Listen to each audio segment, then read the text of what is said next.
Hello guys, in this video I'm going to show you how to set the chart type in the Google Sheets app. But before that, don't forget to subscribe, leave a comment down below, because at 10,000 subscribers I'm going to show you my whole YouTube revenue statistics and growth strategy.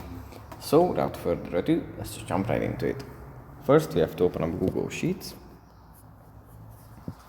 Here it opens up like this. From here we just have to select the document that we want to work on.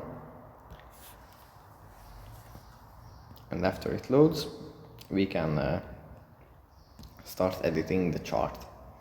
Now we have to tap on the chart to edit it, and then tap on the pencil icon in the top row, and here at the top we find type. If we tap on this, then we have multiple types of charts that we can apply to our data, like this. And we can just select whichever we like, like this, multiple options. So yeah, that's pretty much it for this video.